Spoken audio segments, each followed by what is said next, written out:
राधे राधे। कैसे हैं आप सब। आज हम बृहस्पतिवार की व्रत कथा का श्रवण करेंगे। हर बृहस्पतिवार के दिन सुबह जल्दी उठकर स्नान करना चाहिए और विधि विधान से भगवान विष्णु और बृहस्पति देव जी की पूजा करनी चाहिए। इसके साथ ही जीवन में सुख समृद्धि के लिए बृहस्पतिवार के दिन आप सभी को बृहस्पति व्रत कथा का पाठ सुनना चाहिए या पढ़ना चाहिए। चलिए हम कथा प्रारंभ करते हैं। प्राचीन समय में एक ब्राह्मण रहता था। वह बहुत गरीब था। उसकी कोई संतान नहीं थी। उसकी स्त्री बहुत मलिनता के साथ रहती थी। वह स्नान ना करती, किसी देवता का पूजन ना करती। इससे ब्राह्मण देवता बड़े दुखी थे। बेचारे बहुत कुछ कहते थे किंतु उसका कुछ परिणाम ना निकला।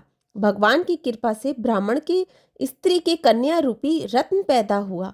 कन्या बड़ी होने पर प्रातः स्नान करके विष्णु भगवान का जाप व गुरुवार का व्रत करने लगी।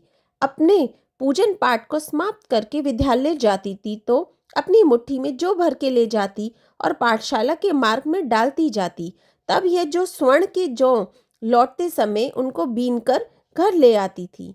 एक दिन वह बालिका सूप में उस सोने के जौ को फटक कर साफ कर रही थी कि उसके पिता ने देख लिया कि कहा कि बेटी, सोने के जौ के लिए सोने का सूप होना चाहिए। दूसरे दिन बृहस्पतिवार था। इस कन्या ने व्रत रखा और बृहस्पति देव से प्रार्थना करके कहा कि मैंने आपकी पूजा सच्चे मन से की हो तो मेरे लिए सोने का सूप दे दो। बृहस्पति देव ने उसकी प्रार्थना स्वीकार कर ली। रोजाना की तरह वह कन्या जौ फैलाती हुई जाने लगी। जब लौटकर जौ बीन रही थी तो बृहस्पति देव जी की कृपा से सोने का सूप मिला।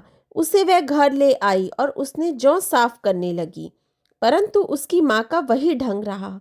एक दिन की बात है, वह कन्या सोने के सूप में जौ साफ कर रही थी। उस समय उस शहर का राजपुत्र वहां से होकर निकला। इस कन्या के रूप और कार्य को देखकर मोहित हो गया तथा अपने घर आकर भोजन तथा जल त्याग कर उदास होकर लेट गया। राजा को इस बात का पता लगा तो उसने प्रधानमंत्री के साथ उसके पास गए और बोले, हे बेटा, तुम्हें किस बात का कष्ट है? किसी ने अपमान किया है अथवा और कारण हो तो कहो, मैं वही कार्य करूंगा जिससे तुम्हें प्रसन्नता हो। अपने पिता की राजकुमार ने बातें सुनी तो वह बोला, मुझे आपकी कृपा से किसी बात का दुख नहीं है।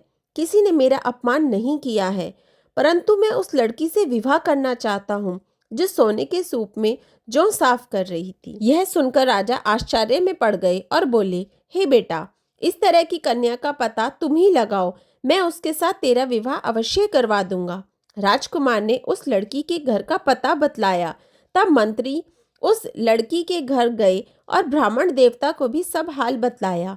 ब्राह्मण देवता राजकुमार के साथ अपनी कन्या का विवाह करने के लिए तैयार हो गए तथा विधि विधान के अनुसार ब्राह्मण की कन्या का विवाह राजकुमार के साथ हो गया। कन्या के घर से जाते ही पहले की भांति उस ब्राह्मण देवता के घर में गरीबी का निवास हो गया। अब भोजन के लिए भी अन्न बड़ी मुश्किल से मिलता था। एक दिन दुखी होकर ब्राह्मण देवता अपनी पुत्री के पास गए। बेटी ने पिता की दुखी अवस्था को देखा और अपनी माँ का हाल पूछा। तब ब्राह्मण ने सभी हाल कहा। कन्या ने बहुत सा धन देकर अपने पिता को विदा कर दिया। इस तरह ब्राह्मण का कुछ समय सुखपूर्वक व्यतीत हुआ। कुछ दिन बाद फिर वही हाल हो गया। ब्राह्मण फिर अपनी कन्या के यहाँ गया और सारा हाल कहा तो लड़की बोली, हे पिताजी, आप माताजी को यहाँ ले आओ, मैं उन्हें विधि बता दूंगी जिससे गरीबी दूर हो जाएगी। वह ब्राह्मण देवता अपनी स्त्री को साथ लेकर पहुंचे तो अपनी माँ को समझाने लगी, हे माँ, तुम प्रातःकाल प्रथम स्नान आदि करके विष्णु भगवान का पूजन करो तो सब दरिद्रता दूर हो जाएगी। परंतु उसकी माँ ने एक भी बात नहीं मानी और प्रातःकाल उठकर अपनी पुत्री के बच्चों के झूठन को खा लिया। इससे उसकी पुत्री को भी बहुत गुस्सा आया और एक रात में कोठरी से सभी सामान निकाल दिया और अपनी माँ को उसमें बंद कर दिया। प्रातःकाल उसे निकाला तथा स्नान आदि करा के पाठ करवाया तो उसकी माँ की बुद्धि ठीक हो गई और फिर वह प्रत्येक बृहस्पतिवार को व्रत रखने लगी। इस व्रत के प्रभाव से उसके माँ बाप बहुत ही धनवान और पुत्रवान हो गए और बृहस्पति जी के प्रभाव से इस लोक के सुख भोग कर स्वर्ग को प्राप्त हुई। बृहस्पतिवार व्रत कथा समाप्त हुई। राधे राधे।